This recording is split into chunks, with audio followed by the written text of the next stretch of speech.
está Lorena Lores, que es actriz. Viene a hablar de otro tema, de paso, ya que conversamos de esto. Gracias por venir, Lorena. No, gracias a ustedes, Hugo y Larry, por invitarme a ayudarnos a difundir nuestro trabajo. Primero, antes que nada, quiero decir que me encantó el tema, lo estaba escuchando afuera. Soy re fans de Buenavista Social Club. Ah, mirá vos. Me encanta, ese disco es una perla. Ibrahim Ferré, un cantante impresionante, Omar Portuondo. Sí. Ese disco no tiene desperdicio, No tiene desperdicio. Es un elixir. Y a mí ese es el tema que más me gusta en realidad. No ¿Sí? sé por qué, mira, hay un montón también. Sí, muy lindo, ¿no? muchísimo. De Alto Cerro voy para Macané, Uy, llego a Puerto, voy para Valladolid. ¿Cantás también además de ser actriz? Sí, en realidad soy cantante cantante. y actriz y productora en este caso de mis espectáculos. Soy de los artistas que no esperan a que los llamen. Está muy bien, está muy Me bien. genero los proyectos. Está muy bien. Y este es uno más, obviamente. Mira, y ahí se viene sumando un compañero tuyo, que es Leonardo Napoli. Ahí se va a sumar, se va a acomodar en otro de los micrófonos. Es el director de una obra de la que vamos a conversar. ¿Cómo estás, Leonardo? Bueno, un gustazo que estén acá. Vamos a hablar de El Héroe, que no es una obra cualquiera. Digo, a veces recibimos actores, actrices, y uno ve siempre que hay un gran esfuerzo, pero aparte acá, en este caso, además del esfuerzo, uno ve que son muchísimas las personas que laburan en esta obra. No, tiene que ser algo bastante más complejo seguramente, ¿no? Como obra. Gracias por venir. Disculpen, pero llegué sobre la obra. No hay ningún problema, está todo bien. Acércate un poquito más al micrófono para Sí. que te tome. No sé si compleja, pero sí de una gran participación de conjunto, ¿no? No somos, creo que si tiene una cosa que llama la atención, por lo menos a la gente, creo yo que dentro del teatro independiente, llamado teatro independiente, debe ser la única obra con semejante nivel de producción. Claro. O sea que cuando hacíamos el análisis de lo que íbamos a sacar al aire, empezamos a mirar y dijimos, pero esta es una producción, como diríamos, de la puta madre. Es mucha gente y nos llamó la atención, así que contanos cómo viene la iniciativa, porque en realidad, después hablamos de la obra en sí mismo, pero una iniciativa que está amparada por, digamos, por Esto tiene Galicia, ¿no? Por las autoridades. Sí, pero en realidad tiene un origen en la Argentina, que es la Federación a Sociedades Gallegas de la República Argentina, señera institución de hace por lo menos 7, 8 décadas o más también. 100 años. 100 años. Esa entidad que, bueno, la parte de cultura la lleva adelante Lorena Lores, que está con nosotros, propuso en su momento la conformación o la reconformación, porque ya existía, de la Compañía Teatral Galega o Gallega de la Argentina, y bueno, y a partir de eso empieza un trabajo de producción, de decir, bueno, a ver, ¿por qué al teatro independiente nos vamos a relegar solamente a no tener la posibilidad de expandirnos como una producción de las que se hacen en la calle Corrientes y todo esto? Esto no lo hicimos, La respuesta por supuesto, es clara. no, La respuesta es muy clara. sí. Se necesita mucho dinero. Sí, quizás no tanto el dinero que usan en la calle Corrientes, pero pero sí, pero eso fue por el esfuerzo de la entidad y por el aporte que hace, en este caso, la Diputación de La Coruña, donde es origen nacido el autor original de la obra. Y esa es la razón por la que la comunidad de Galicia apoya justamente para difundir a los autores nativos. Mira, te voy a contar cómo nace todo esto. En realidad a mí se me ocurrió armar la Compañía Teatral Galega porque pertenezco a la Federación de Asociaciones Gallegas, soy directiva de allí. Llevamos haciendo un trabajo cultural, como bien decía Leo, desde hace más de 100 años. Fue una institución formada por exiliados gallegos, porque centros gallegos hay muchísimos, ¿no? Y labor cultural mucha. Pero esta asociación en particular, esta federación en particular, fue la que sostuvo viva la cultura gallega cuando era prohibida en Galicia por la dictadura franquista. Mis abuelos, igual que los de todos los que conformamos la casa, se tuvieron que venir huyendo del hambre y huyendo de la persecución ideológica. Y aquí mantuvieron la cultura gallega viva, pero realmente fue así. De hecho, de aquí se han mandado diputados a las Cortes de Galicia y se luchó y se resistió contra la dictadura de mil maneras, no solo conservando la cultura, sino además mandando remesas para ayudar, porque allí se pasaba muchísima hambre, etcétera. Entonces yo lo que empecé a ver, como me crié dentro de la colectividad, empecé a ver que había un montón de compañeros y compañeras trabajando en la plaza artística de Argentina con muchísimo talento, muchísima capacidad, y que nos unía a todos esta excusa, lo pongo entre comillas, de que somos descendientes de gallegos, salvo Leonardo Napoli, que yo le digo Napoliño en broma. para nacionalizarlo gallego. Claro, pero con él ya habíamos hecho otra experiencia, con Lejano de Resplandor de Luna, que fue la obra anterior que hicimos, que nos ganamos todos los premios, con lo cual pudimos comprobar que la temática era interesante para el público, porque funcionó muy bien, y dijimos, bueno, vamos a hacer una cosa. Como en el siglo pasado ya hubo una compañía que fue formada por gente que fue muy grosa en lo que es la historia de Galicia, son como próceres allí, Castelao, Maruja Villanueva, el Tacholas, actores de aquí, dije, bueno, vamos a refundarla, pero en este caso, en vez de hacerlo para la colectividad gallega en sí, nos parecía que era conveniente hacer como una suerte de ofrenda para el pueblo argentino, el hecho de, o sea, con nuestro arte, con nuestra impronta, de alguna manera devolver todo lo que nosotros habíamos recibido, lo que nuestros padres y abuelos recibieron de este pueblo, que pudieron salir adelante, pudieron sacar adelante a sus hijos, y mediante el arte era como una manera de volver a la ciudadanía, en este caso porteña, porque estamos aquí en Buenos Aires. Entonces el fin era salir de la colectividad y mostrar toda esa impronta. Y se pudo hacer, a pesar de que es un esfuerzo titánico, aunque económicamente no tenemos la inversión que puede tener, no sé, el musical de Billy Elliot, que es hermoso, pero ellos están con 7 músicos, nosotros estamos con una orquesta de cámara de 20 músicos, porque nuestra institución ya la tenía. Son todos chicos jóvenes que estaban conformando, ya vienen hace años trabajando. Se los ofrecí tanto a ellos como a todo el equipo que conformamos. Somos 9 actores, 20 músicos, más las 10 personas que están trabajando atrás, y todos están totalmente locos como yo y aceptaron. Por lo general, en estos momentos, especialmente Leo, que se animó a hacer la adaptación. Pensaba, Lorena, es muy interesante esto que decís. Pensaba, generalmente cuando se trata de cuestiones culturales relacionadas con determinada colectividad, siempre hay un público cautivo que tras 100 años es difícil conservarlo, porque las sociedades se van integrando y todo, pero siempre está ese público, ¿no? ¿Cómo se atraviesa esa frontera para decir esto puede ser representativo también de otras colectividades que atravesaron situaciones análogas, no digo iguales, pero sí análogas? Mira, y un poco respondiendo a tu pregunta anterior, hay un fenómeno que se está dando que tiene que ver con la ley de la memoria histórica, que es una ley que sacó el gobierno de España hace poquitos años, que por cierto ahora terminó la fecha límite, pero estamos luchando para que se postergue, que es la posibilidad de que un montón de descendientes de exiliados no pudieron recuperar la nacionalidad española. Ustedes saben que aquí la gente siempre, si puede tener una nacionalidad italiana o española, la tiene, porque sabemos que el hambre es caprichosa, vive cambiando de dueño, y como se venían ellos para acá, muchos hoy lamentablemente se tienen que ir para allá o desean tener los papeles. Y claro, cuando salió esta ley se encontraron con la sorpresa de que se anotaron nada más y nada menos que 700.000 nuevos, entre comillas, españoles, de los cuales sabemos que la mayoría son gallegos. Y esto, claro, porque hay una fecha límite, si no, nunca se hizo un trabajo antropológico serio, pero cuando se haga, sabemos que si en el siglo pasado había más de 1 millón de gallegos en Argentina, por eso se la llamó la quinta provincia gallega, son Lugo, Orense, Pontevedra, Coruña, Lugo, Orense y Pontevedra, y Buenos Aires, la quinta provincia.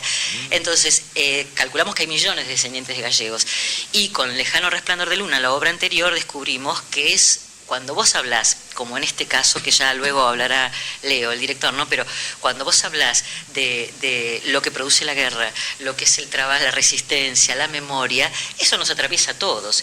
Y en este caso la inmigración, que somos todos descendientes de inmigrantes, donde se está intentando estigmatizar las migraciones en un momento de Tercera Guerra Mundial, donde millones de personas se tienen que desplazar. Bueno, de ahí las campañas estas que están surgiendo anti-argentinos, ¿no? Exactamente. A mí me interesa por la temática que el director me cuente cómo hizo para llegar a lo que hoy está arriba del escenario y que evidencia una complejidad no menor para un director en coordinar, en interpretar el espíritu de quien haya escrito la obra, ¿no? Bueno, en principio no lo hice solo. Quiero decir que el teatro no es un arte individual, como el escritor que se sienta a hacer o el que pinta. El teatro es un arte colectivo. A mí me tocó la tarea de coordinar de trabajar con otros artistas, que de paso tenemos, los quiero nombrar a todos, está Rocío Balín, que hace la dirección adjunta, Mecha Fernández, la dirección coreográfica, Viviana García, que hace la dirección de coros, Osvaldo Bermúdez, que hizo todo lo que es violencia escénica, Fabi Maneiro, que hace la producción, y también trabajan con nosotros Miguel Ángel Cuartas, que hizo las luces, el diseño de luces, María Fernanda Lores, que hizo la escenografía del vestuario, Fernando Silva, todo lo que es la multimedia que está sobre el escenario. Con todos ellos es más fácil trabajar. Y Martín.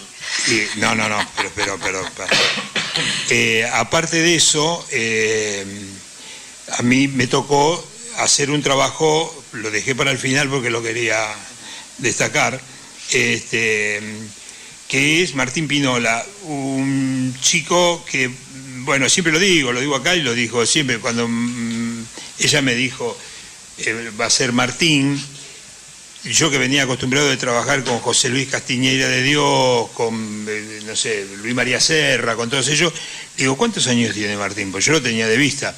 Me dice, en ese momento me dice, tiene 30 o 31. Le digo, pero escúchame, ¿se podrá hacer cargo de esto? Bueno, eso yo lo dije, la verdad, y se lo dije a él. Y Martín ha demostrado tener un hombre que le va a dar en las próximas décadas mucho al teatro argentino, al arte popular argentino, porque es un hombre muy formado, en este caso dentro de lo que es la música, con una gran formación, y me ha pasado que con él hemos podido trabajar palmo a palmo, estrofa a estrofa, momento a momento, también con la colaboración de Lorena, pero una cosa que no se da todos los días, ¿no? A mí no se me dio siempre eso, donde poder trabajar, hace 35 años que hago musicales, y creo que debe ser una de las pocas veces, si no la única, donde hemos estado sentados durante horas, él al piano y con la computadora y trabajando de esta manera. Lo dejé para el final porque es digno de mencionar este trabajo, porque fue realmente muy de aprender mucho los dos, ¿no? Pues yo aprendía mucho de él. Pensaba en tratar de poner un poco más en contexto para el público. La obra se llama El Héroe. ¿Qué día se da? Y si uno tuviera que sintetizar en un par de minutos, ¿cuál es la trama? Los días jueves a las 20 horas en el Teatro Empire, Hipólito Yrigoyen en 1934. Las entradas se pueden sacar por Alternativa Teatral o en la boletería. La trama es la historia de un hombre que, a pesar de todas sus contingencias y del entorno que lo agobia, no se da por rendido. Es la historia de un grupo en este caso de gente que vive en el puerto de La Coruña, de gallegos, que resiste en el año, fines de la década del 60, la dictadura de Franco de todas las maneras posibles. Es la historia conocida de lo que es las lesiones de guerra, de lo que significa la guerra, de lo que significa. Él tiene dos guerras, Caronte, Arturo Piñeiro, pero Caronte, como le dicen, el nombre digamos, de guerra que él tiene, es un hombre que transitó 2 guerras. Una de liberación, de resistencia, que fue la Guerra Civil Española del lado de los republicanos. Y la otra fue una guerra impuesta, llevado como conscripto a la guerra de Sidi Ifni del año 58, donde España pierde su última colonia y surge Marruecos de ahí, ¿no? En el año 69. Cuando vuelven de una guerra imperialista donde él es parte de esa, él era uno de ellos, lo dice en la obra, yo fui uno de ellos, y viene con todo el horror de esa guerra injusta y de un pueblo como el marroquí que luchaba por la liberación y por la independencia. De alguna manera grafican en la obra el cambio que tuvo el pueblo en todo el transcurso del franquismo y algo de lo que pasó posteriormente. Pues sí, en realidad queda graficada la realidad gallega, porque cuando uno ve la obra, en el caso de los que somos gallegos, bueno, indefectiblemente trazamos los paralelismos con las vidas de nuestros... O sea, mi abuela se vino de Polizón, Argentina, mi abuelo con un pasaporte falso, porque si no los iban a asesinar por luchar por la libertad. Pero es que hay otros paralelismos, ¿no? Hay un mensaje que bueno, Leo dejó ahí muy bien reflejado en la obra, que es: ¿para qué las guerras? ¿Por qué? ¿Qué es lo que producen, no? Peleando para los intereses de quiénes, cómo quedan las almas quebradas. No es solamente las muertes, que es un horror, sino las consecuencias a posteriori. Hay otro paralelismo que trazamos, por ejemplo, en esta guerra de Sidi Ifni, donde contaba Leo, ellos como conscriptos creen que están peleando por su país y cuando vuelven se dan cuenta que estaban peleando para un tirano. Y yo ahí me recuerda lo que fue la guerra de Malvinas, ¿no? Que los chicos fueron y volvieron por la puerta de atrás escondidos con todo el desastre que significó. Sabemos la cantidad de suicidios que hubo.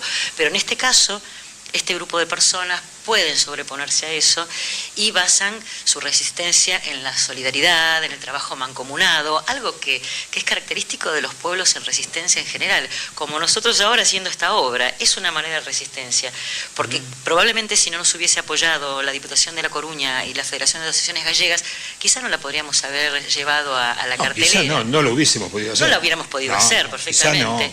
Entonces siempre hay resistencia, el arte es una manera de resistencia. Sí, sin ninguna duda. El autor de la obra, ¿pudiste vos reflejarte, sentirte identificado como para...? Porque la temática es una temática que estamos acostumbrados a escuchar, las migraciones, sobre todo en América Latina, que estamos llenos de italianos, judíos, españoles, en fin, es algo que es común. Pero bueno, acá hay una cuestión muy particular que es el Marruecos, ¿no? Es decir, el sentirse el invasor en otro lado y venirse aquí al refugio. Si trazamos la historia, el recorrido, el derrotero de un gallego, estamos viendo el derrotero muy triste, porque de pasar de invasor a invadido y a extraditado de alguna manera, o exiliado, a vivir, como decía León Gieco, pobre el que tiene que vivir una cultura diferente. Bueno, esto le pasó, bueno, no solo a los gallegos, sino a mucha gente. Digo, ¿pudiste interpretar ese sentimiento del autor, de Manuel Rivas? Yo lo interpreté. Ahora, si está bien o no, qué sé yo. Yo viví el proceso y fue traumático, porque es Premio Nacional de Literatura, Manuel Rivas. Claro, o sea, no es fácil tocar una obra y Leo...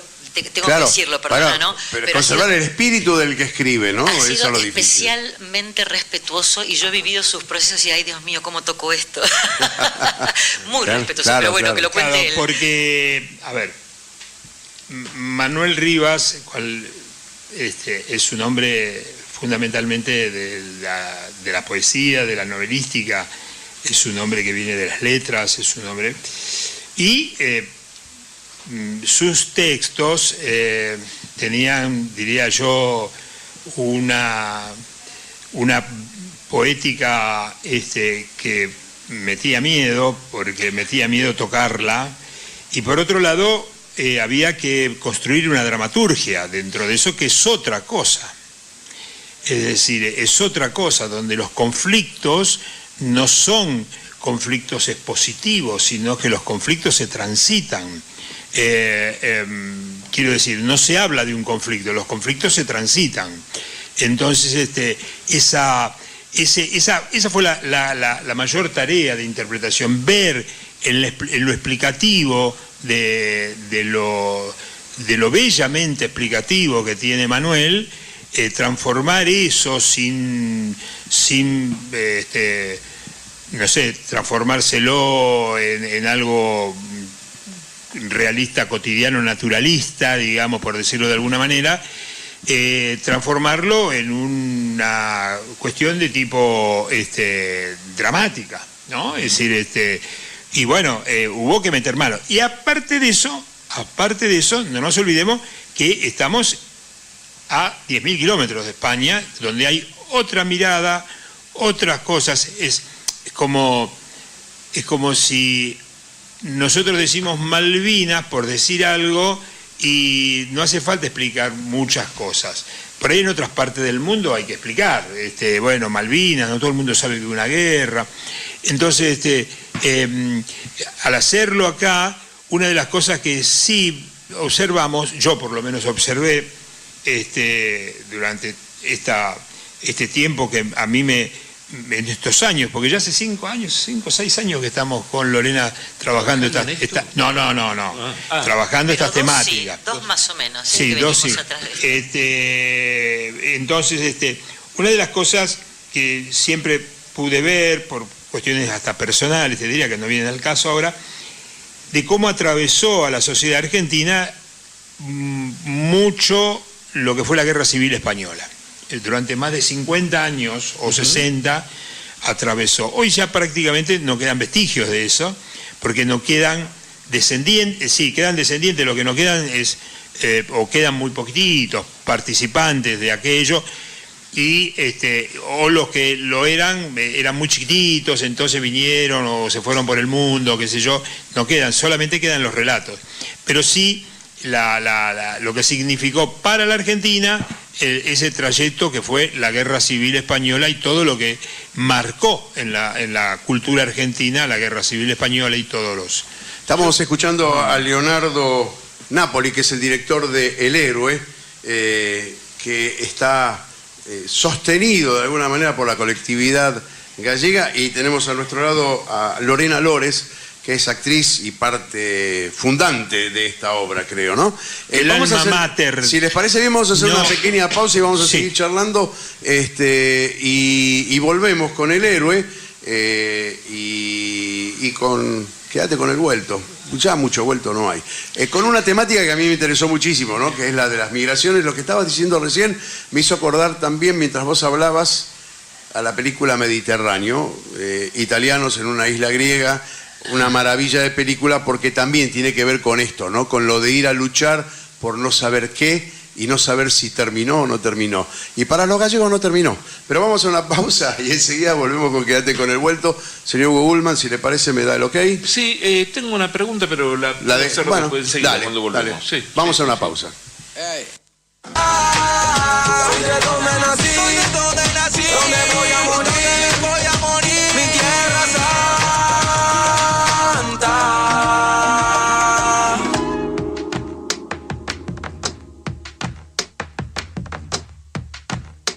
Mis cicatrices, mi historia, mi fama, mi gloria.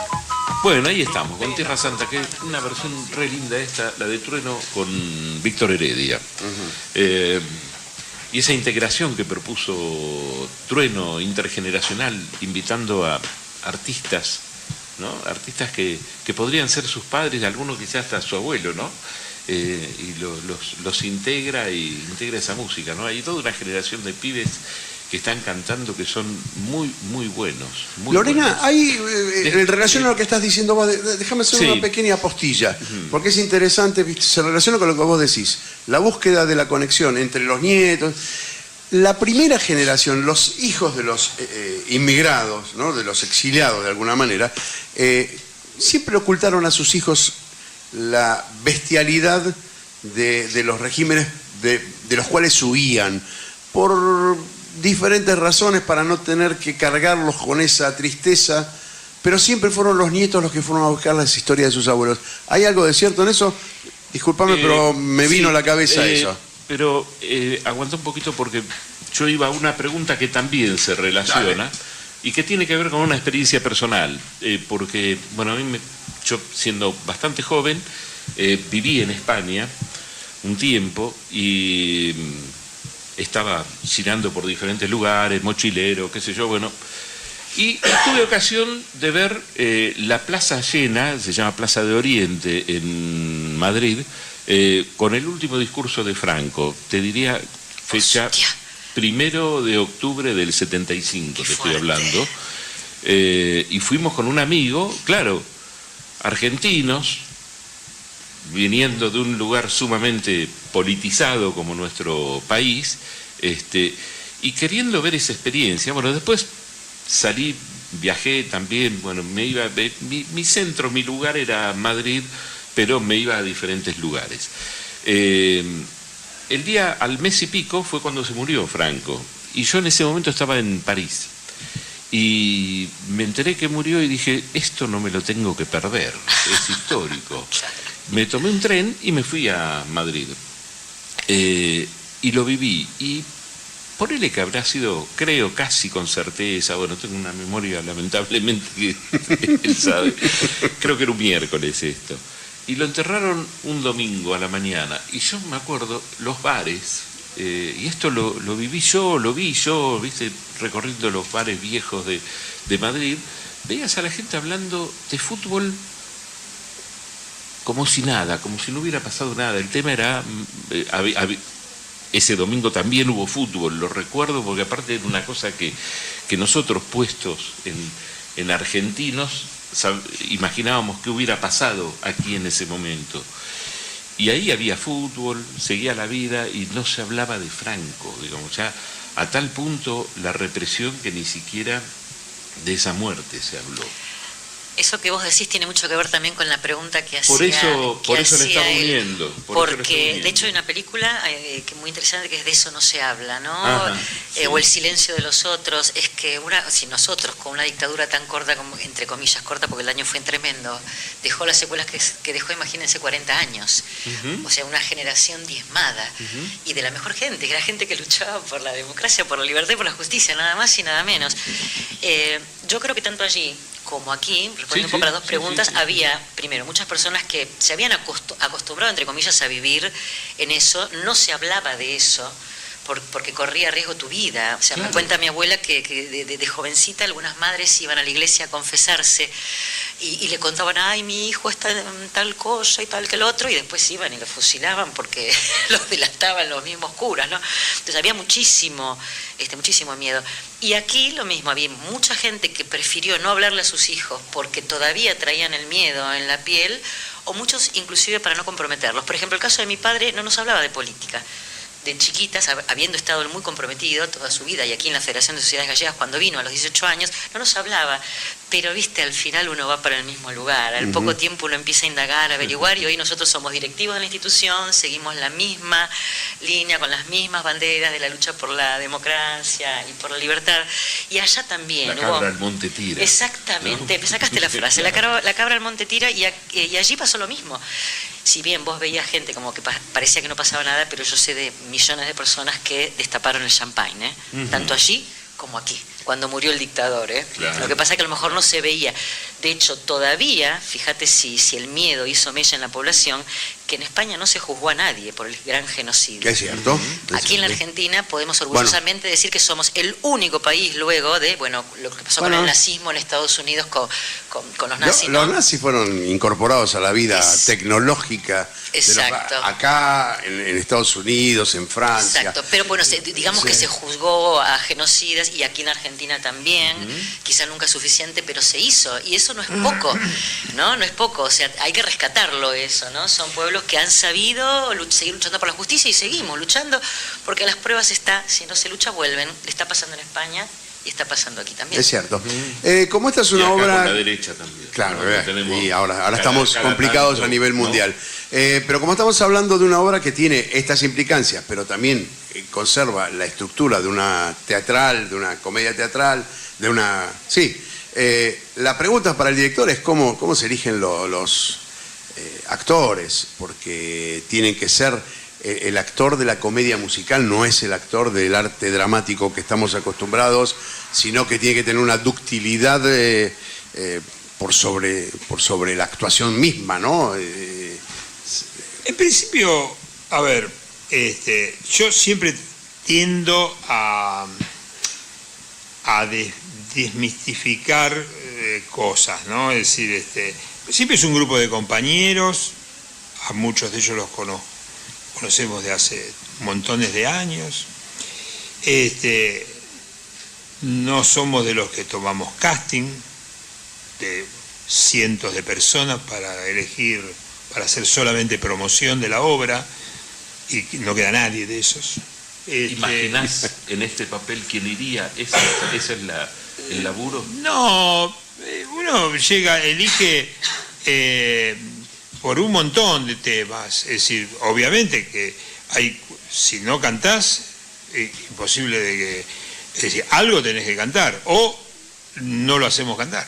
Es decir, si no baila, no lo exigimos, bailen los que pueden. Ahora, uno se relaciona con artistas. Todos los que están ahí arriba son todos artistas. Y uno habla desde la técnica, y habla desde el arte, y habla desde el que aporta más sobre el tema del canto, el que aporta más sobre el tema de la actuación, el que aporta más sobre el tema de la danza, la música, los intérpretes músicos. A mí, por ejemplo, qué sé yo, ayer domingo fue.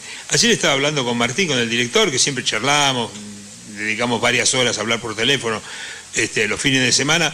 Y él, por ejemplo, veía cosas en la orquesta y yo estaba al lado de él y decía, no, paremos, está mal, decía. Y yo decía, ¿qué coño está mal acá? Porque sonaba bárbaro. Claro. Entonces, ¿qué es lo que está mal?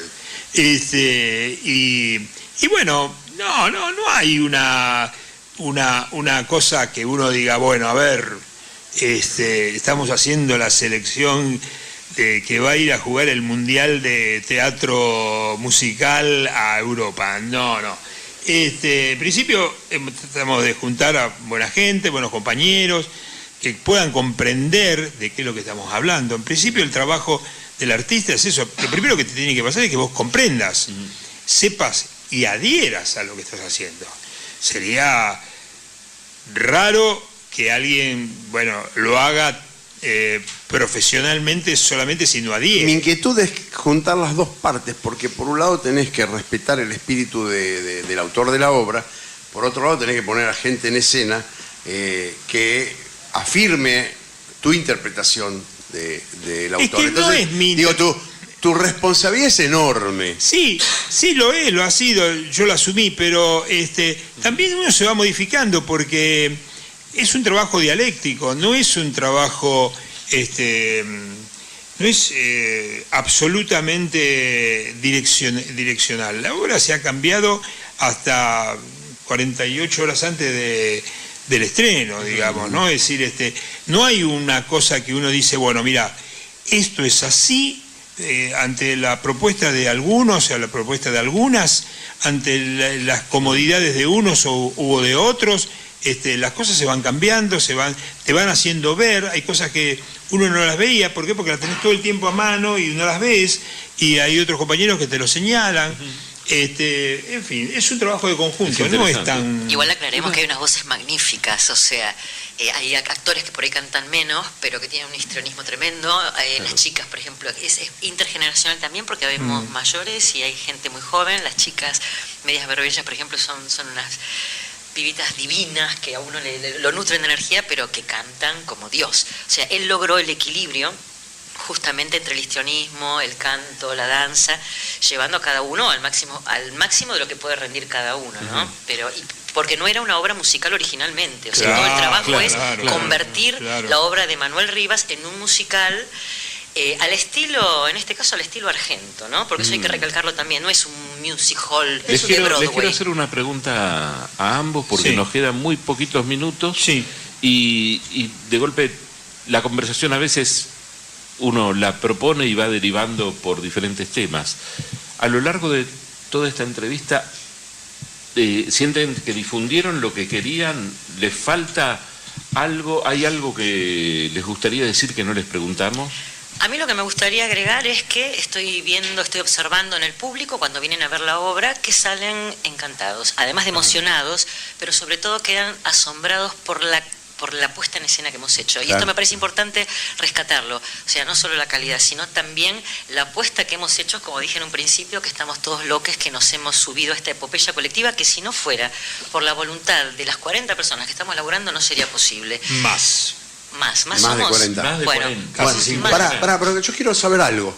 Los gallegos, algún gallego vino, lo vio y dijo, epa, mirá lo que hicieron estos muchachos. Todos me dicen, Eso. Lorena, sabíamos que no nos iba a gustar porque habíamos visto la otra obra, pero esto es demasiado, porque claro, una orquesta de cámara en vivo, hoy en día te envuelve, y para nosotros desde el escenario es ¿Y impresionante. les resulta representativo del espíritu gallego? Totalmente, se sienten Eso. absolutamente identificados y orgullosos además de que lo estemos haciendo, claro. Bueno, los pasajes, a ver cuándo... Espero que pronto, espero que la Diputación de La Coruña Claro, lo ponerlo en entienda. escena en La Coruña estaría Claro. fantástico. ¿Qué le Estaría parece? Y se fantástico. trata de eso, de tender puentes de ida y Y vuelta. sí, bueno, eso desde ya. Bueno, trabajo de la gobernación, de los gallegos, ¿cómo se dice? La Diputación de La Coruña, sí. Ahí está. ¿Te parece que chivemos de vuelta? Bueno, dale, vamos. ¿Bien? La obra empezó a darse el 25 de junio, ¿no? Es decir, ya está. Estamos en la quinta semana, sexta semana vamos a entrar. Todos los jueves a las 20 horas. Y se ¿sí? jugaron porque no es un teatrito. Es No, hermoso, hermoso, ya teatro respire. grande. 300 localidades tiene. Por ahí. Está en Hipólito Yrigoyen en 1934. El espectáculo dura 75 minutos, lo cual debe ser muy estresante, ¿no? Para ustedes. 75 minutos. Bueno, valor de las entradas, ¿lo podemos decir al aire? Sí, lo podemos decir al aire. Las entradas valen 25.000 pesos, pero están las promociones de 2 por 30, que se pueden meter en la alternativa teatral y si no en la boletería. Y por supuesto que tenemos esas ofertas justamente para aquel que por ahí no puede acceder, porque no son momentos Y no son fáciles. momentos fáciles, exactamente. Bueno, algo más que... Pues lo que quiso decir Hugo, ¿nos olvidamos de preguntar algo? Sí. Siempre que terminamos el programa, che, ¿nos quedó algo en el tintero? Bueno, esta es la oportunidad. Dale. No, Lorena lo completó. Hay una... Yo creo que hay que venir a disfrutar un espectáculo que tiene intergeneracional, con muy buenas actuaciones. A veces en las comedias musicales el medio critica la superficialidad de algunas cuestiones, ¿no? En esta nosotros nos caracterizamos, por lo menos pretendemos, no sé si lo logramos, profundizar cada uno de las temáticas, de los temas. No se hablan de el osito Winnie Pooh, ¿no? Es decir, claro. No Entonces, cada uno pone y logramos que, bueno, la gente, y hay algo que se tiene que dar o no se da nunca, es como en el amor, ¿viste? Si hay amor o no hay amor, que es lo emotivo. La obra tiene momentos de mucha emotividad, y tal es así que ella las nombraba a las medias vermelhas, donde hay más de una actuación entre ellas y otras, o momentos de la obra, pasajes musicales donde el público, que no es común ver, espontáneamente durante el transcurso de la obra arrancan un aplauso masivo, no es tu mamá que empezó a aplaudir y aplaudieron los demás 5 o 6 más, digamos. Pues ve, uno se da cuenta, tiene experiencia, como arranca espontáneamente 100 personas a aplaudir, digamos, ¿no? Es decir, claro. no es impactante. Sí. Leonardo Napoli, muchas gracias por Gracias a acompañarnos, vos. director de El Héroe. Lorena Lores, que es actriz y productora también. Larry, Quiero algo más una querías cosa decir. quiero No, decir. dale. Una cosa quiero decir, porque lo venía pensando para decir y no encontraba el hueco. Si bien es un arte de conjunto, hay una cosa que yo siempre se lo he dicho al elenco. Es cierto que el aspecto de La Coruña y el aspecto de la Federación Pero el trabajo de Lorena, yo creo que si esta obra también se hizo es por el empecinamiento. Yo no tengo por qué ocultarlo, que 3 veces fui a la casa y le dije, toma, acá tenés la obra, hacelo con otro. Y bueno, no, y ella, dale que llegamos. Yo la verdad reconozco, bueno, es humano, ¿no? Que en alguna vez no dije, pero esto... La vehemencia tana, la vehemencia del apellido. ¿Me estás diciendo cabeza dura? No, yo no me identifico de esa manera, ¿no? Pero no me identifico ni con los italianos ni nada, pero sí con ella, que le puso una garra y un corazón que yo más de una vez me dejé llevar por su entusiasmo y bueno, y agradezco a Dios, a Dios es una manera de decir, pero haberle hecho caso, ¿no? Mira cuánta responsabilidad te cargaron. Bueno, para cerrar, yo quiero cerrar 10 segundos más. Vamos. Prometí una frase al principio, voy a cerrar el programa con esa frase, que es de Alejandro Orovich. Dice así: una sociedad donde un subnormal con incapacidades intelectuales agravadas por la imbecilidad profunda y la ignorancia radical ejerce la primera magistratura sin control civilizado de ninguna especie, no dice poco de sí misma. Es, por cierto, discutible el rango de racismo que practicamos en versión criolla. Lo indiscutible es el rango de estupidez de un orden político incapaz de sacarse de encima semejante mamerto. Bueno, ya no sabemos, ya no sabemos si estamos hablando ahora, después de este programa, de Franco o de Milei. Era lo mismo en este caso, porque son la misma cosa, pertenecen a la maldad intrínseca de mucha gente. Nos reencontramos la semana que viene, Larry. Quédate con el vuelto. A las 3 de la tarde en Rebelde. Chau. Hasta aquí. Quédate con el vuelto. Nos encontramos la semana próxima, aquí en Radio Rebelde.